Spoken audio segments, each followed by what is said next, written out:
কয়েকজন বন্ধু অনেকদিন পর তাসের আড্ডায়। হঠাৎ আলো চলে যায়। গ্রীষ্মের দিনে পড়তে থাকে তুষার, যা ছুলেই হবে মৃত্যু।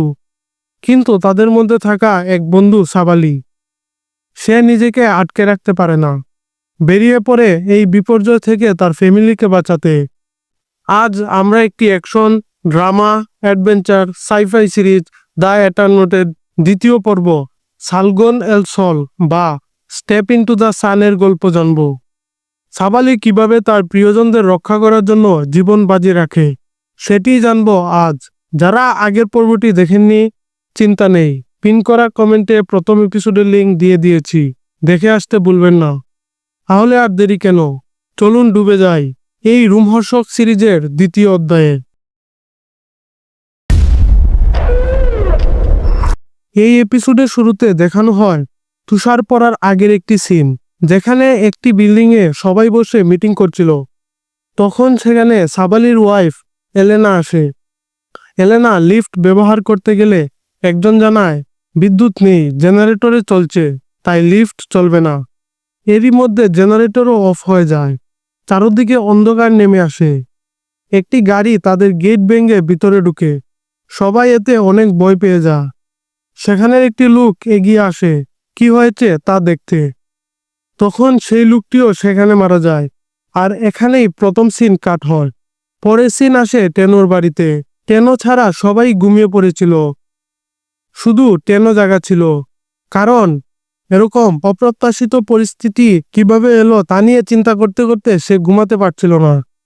তখনই এনা ঘুম থেকে উঠে সবার জন্য চা বানাতে যায়, কিন্তু টেনো তাকে বাধা দেয়।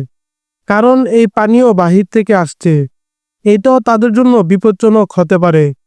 লুকাস তখন নিচের ড্রয়ার খুলে দেখতে পায় তাদের কাছে মোটামুটি খাবার আর কিছু পানি আছে।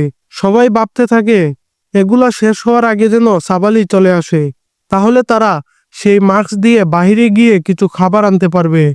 উমার তখন লুকাসের কাছে জানতে চায় সাবালি যে ফিরে আসবে সেটার গ্যারান্টি কি। লুকাস বলে সে আসবে, কারণ সে আমাদের বন্ধু। তারা সবাই সেখান থেকে চলে গেলে ইঙ্গা ও উমার জানালার পাশে দাঁড়িয়ে কথা বলতে থাকে। ইঙ্গা জানায় এটা তার ভাইয়ের ডেলিভারি ছিল, কিন্তু সে তার ভাইয়ের বদলায় এখানে এসে ফেঁসে গিয়েছে। সে জানতে চায় উমার সম্পর্কে। উমার জানায় সে আমেরিকায় থাকে, বোনের বাড়ি আর্জেন্টিনায় বেড়াতে এসেছিল, তারপর দুলাভাই রসোর সাথে এখানে এসে আটকে গিয়েছে। তার উদ্দেশ্য কোনোভাবে এখান থেকে বের হয়ে আবার তার ছেলেমেয়ের কাছে যাওয়া। উমার আসলে বিবাহিত, কিন্তু তার স্ত্রী মারা গিয়েছে কয়েক মাস হয়েছে।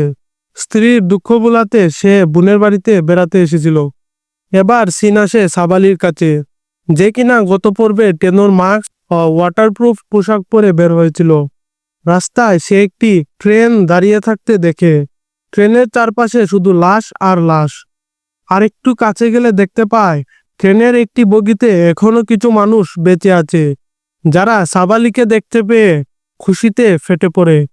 তারা ভাবে সরকার থেকে লোক এসেছে তাদের বাঁচানোর জন্য, কিন্তু সাবালি তো যাচ্ছে তার পরিবারকে বাঁচাতে। সাবালি তাদের এই অবস্থা দেখে তার কাছ থেকে একটি পানির বোতল দেয় আর বলে তোমরা এখানেই থাকো, আমি সাহায্য নিয়ে আসছি। সিন আবার আসে টেনোর বাড়িতে। উমার, লুকাস আর এনা কিচেনে রান্না করছিল। ইঙ্গা চারদিকে কাউকে দেখতে না পেয়ে টেনোর রাইফেল নিয়ে নাড়াচাড়া করতে থাকে, আর টেনো পিছন দিক দিয়ে এসে এগুলা দেখে ফেলে। টেনো ইঙ্গাকে জিজ্ঞাসা করে তুমি কি রাইফেল চালাতে পারো?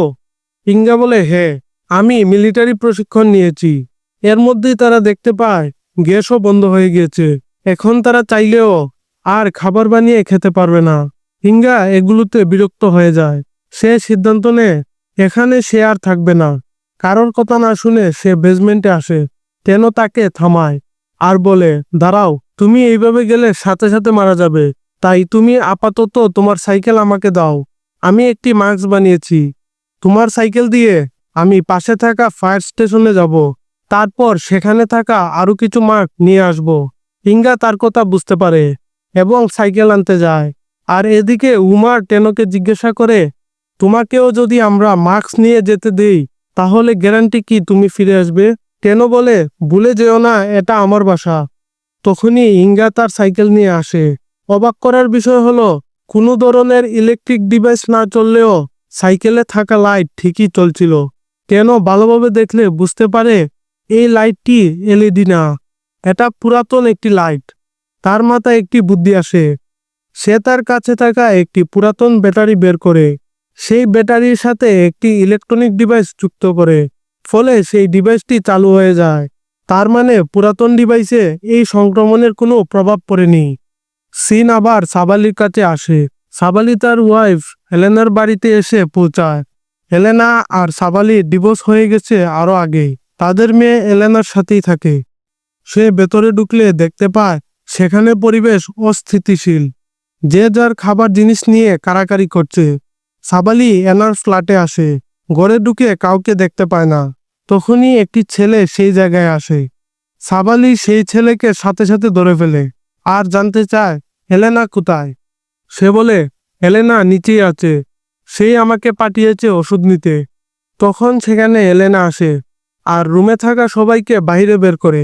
হেলেনা সাবালিকে জানায় তাদের মেয়ে তার এক বন্ধুর বাড়িতে গিয়েছে, কিন্তু সে জানে না সেই বন্ধুর বাড়ি কোথায়।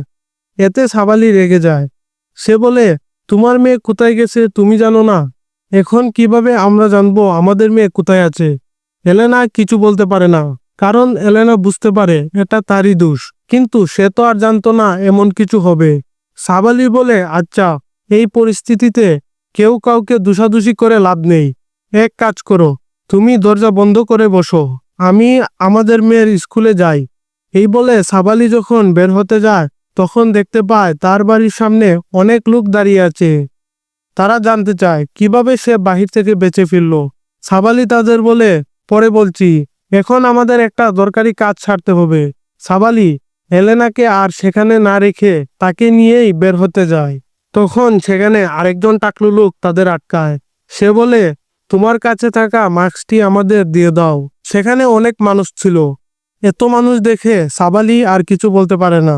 তাই সে মাস্ক বের করতে তার ব্যাগ খুলে, কিন্তু ব্যাগ থেকে মাস্ক বের না করে সে একটি পিস্তল বের করে আর সেখান থেকে বের হতে চায়। সেই টাকলু লোকটিও কোথা থেকে একটি বন্দুক নিয়ে আসে আর সাবালিদের ওপর গুলি চালায়। সাবালিও গুলি চালিয়ে চালিয়ে নিচে নামতে থাকে। তারা আরেকটি ফ্ল্যাটে ঢুকে সেখানে দরজা ভালোভাবে লাগিয়ে দেয়। সাবালি জানে তার কাছে মাস্ক একটা, সেখান থেকে যে কোনো একজন বের হতে পারবে। তারা তখন দোতলায় ছিল। সাবালি নিচে একটি গাড়ি দেখতে পান। এদিকে সেই টাকলু লোকও তার সাঙ্গুপাঙ্গু নিয়ে বাহির থেকে দরজা ভাঙার চেষ্টা করছিল।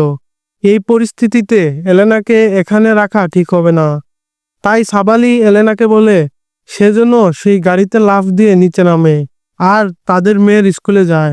কিন্তু এলেনাও সাবালিকে সেখানে রেখে যেতে চাচ্ছিল না, কারণ বাইরে থাকা মানুষরা সাবালিকে ধরতে পারলে বাঁচতে দিবে না। তারপরও সাবালি এলেনাকে মাস্ক পরিয়ে বাহিরে পাঠিয়ে দেয়। আর এদিকে দরজা ভেঙে টাকলু লোকেরা ভিতরে ঢুকে। সাবালি তখন একটি কাঠের টুকরো হাতে নেয়। টাকলু লোকটি এটা দেখে হাসতে হাসতে বলে তুমি আমাদের এইটা দিয়ে ঠেকাবে? তখনই সাবালি সেই কাঠের টুকরোটি দিয়ে তাদের বেলকনি দরজা ভেঙে দেয় আর সেখান দিয়ে তুষার আসতে শুরু করে। এই দেখে ভয়ে সবাই বাহিরে বেরিয়ে পড়ে।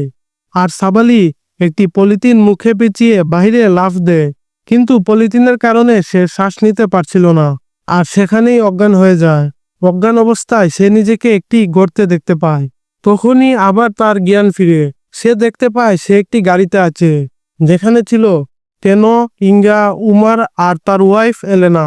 তারা সবাই ফায়ার স্টেশনে গিয়ে মাস্ক জোগাড় করে ফেলেছিল আর একটি গাড়িও পায়, যেটা ছিল পুরাতন ইঞ্জিনের, তাই সেটা চলছিল। তারা রাস্তায় এলেনাকে পেয়ে জানতে পারে সাবালি এখন বিপদে আছে। তাই তারা সাবালিকে সাহায্য করতে আসে এবং সাবালিকে পেয়েও যায়। তারা সবাই এখন টেনোর বাড়ির দিকে রওনা হয়। আর এখানেই শেষ হয় এই এপিসোড। সাবালি তার ওয়াইফকে বাঁচালেও তার মেয়েকে এখনো খুঁজে পায়নি।